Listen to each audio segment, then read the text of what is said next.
Hello, it's Otto Trujillo here, July 30th, 2015, 4:17 p.m.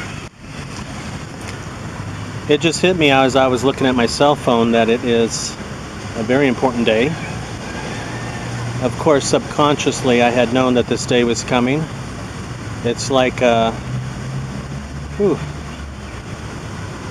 a nightmare relived over again. Only time reminds me of this day, of this event. And that is that I was tested HIV positive 23 years ago today in 1992.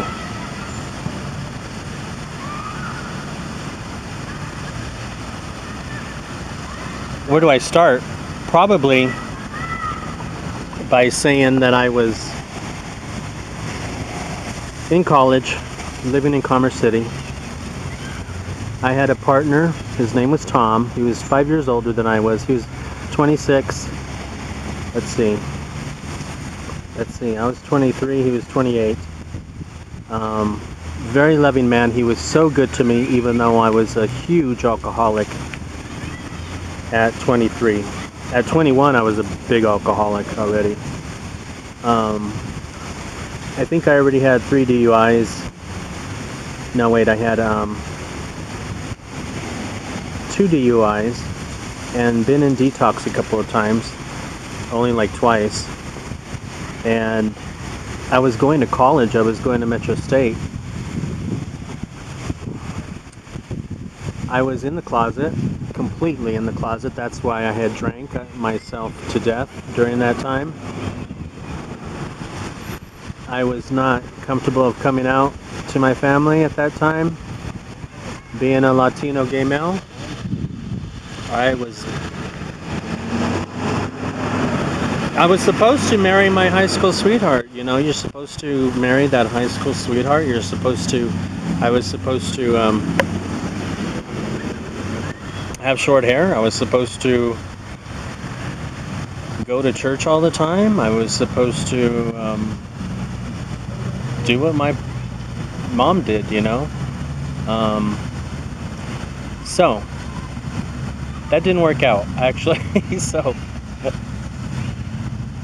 as the days went on, while I was in college and I lived in Commerce City and I had this partner and we had dogs, I had this pain happening in the side of my neck.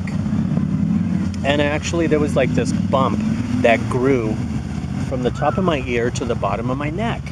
And I was like, this is getting bad. And it began to look bad. And I had, at the time I had long hair, and probably that's why I grew up my hair then, is just to hide this kind of bump I had.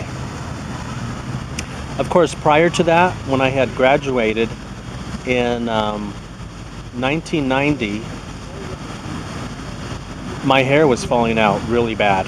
My hair was long then, and it was really falling out, and it became really thin. It had no life. It looked like I was a burn victim. It was just falling out. It was really bizarre. And that went away, and I never got tested for HIV. This bump comes along, and I'm thinking, I know where I've been. I've been out since I was 16 years old, and I've been in the lowest underground sex places that you can think of. Bookstores, adult arcades, bathhouses, public parks.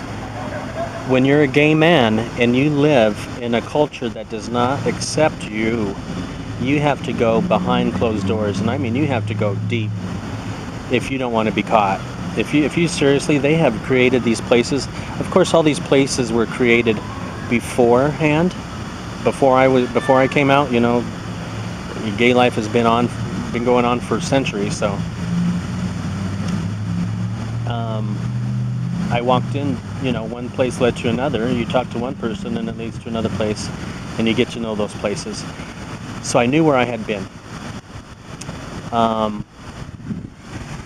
And I knew a lot of the times that I had been out, believe it or not, I was wasted drunk in order to have sex like that in those places. I had to be drunk, wasted, or high to get off in those places. And the risks that you take being in public parks and doing all that. Um, Gosh, I just can't imagine. Oh man, I wish it was different. So I went through that, and don't mean to get sidetracked, but you need some backstory to know how I got this bump on my neck. I'm just not going to tell you one thing and then leave you hanging. So it eventually got so bad that I just had to go to the nearest clinic in Commerce City, and I just went to this. I remember her name, Dr. Rosa, a little Latino lady, gorgeous, beautiful, very kind and loving, and she was telling me that, asking me questions, where you been, how you been doing, and what's going on, what are you doing with your life, and asking me those little questions that are very, very important. And she did say one thing, this might be mumps and you might be sterile. And I said, well, I'm gay and that's okay. I'm not really wanting kids, and I don't see myself at all being some type of dad. And if I was, I wouldn't be a good one. And she said, what? You're a homosexual? Have you had an HIV test? She probably didn't say it like that, but she asked me to get tested, and it took me a while to think about it. But I knew for a fact where I'd been. Like I said, I knew where I had been, so I got tested. She told me to come back a week later. I did not go back. She told me to come back again a week later. I did not go back. It took me like 3 tries to get me to go back and get the results. And the fact was, I was wasted. I was drunk. I was completely wasted 24/7 at that time. In pain. It was a terrible, terrible time.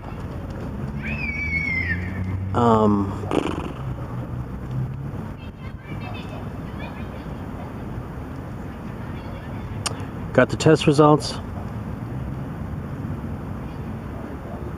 A friend took me, Philip Johnson. He's no longer alive. He was a 40-year-old white male, gay male. He met me at the 18 bar the first night I was out at 18 years old.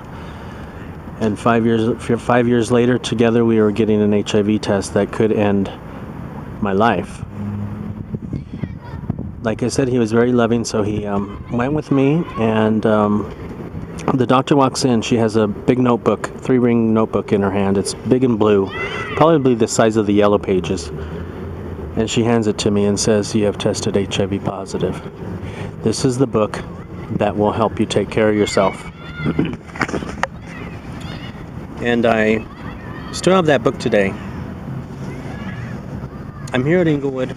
I need to get in and get to the gym and get this workout done.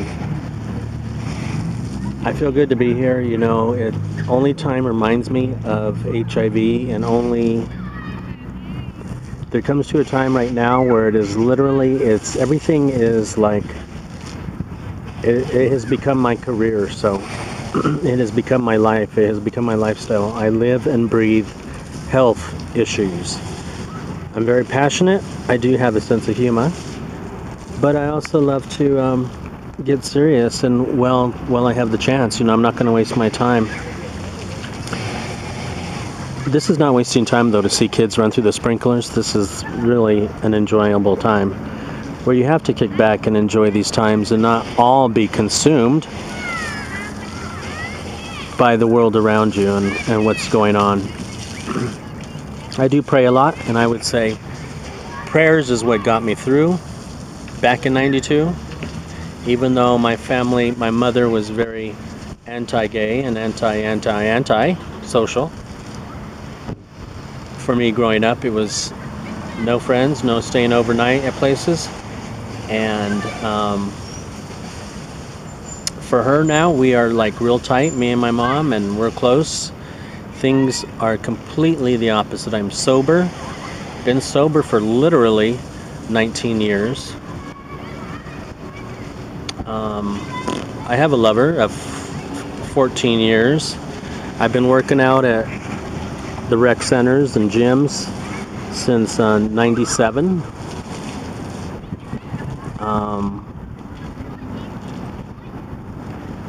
Just staying healthy, staying involved with the HIV community is what you can do as an HIV or survivor, long-term survivor they call us. 23 years my baby is. The doctor tells me, you have AIDS. You need to go tomorrow to University Hospital at this location at this time and see this doctor. They will help you. And they did. It was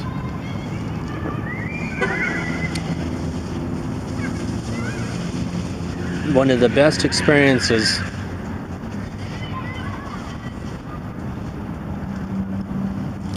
because people cared.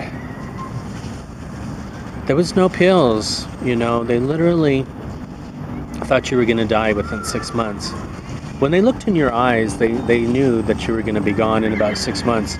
So to be here is kind of like walking like a zombie, a ghost. You are on borrowed time, and it's a lot brighter. Let me tell you, when you walk like that, everything's brighter, everything smells better and tastes better. Sex is better, loving, it becomes making love. Non-verbal communication becomes verbal communication. The small becomes nothing. The huge become nothing. God becomes number one. And then you start talking your head off on social medias and YouTube's channels. But hey, that's May. Cheers, mates. Happy 23rd, love.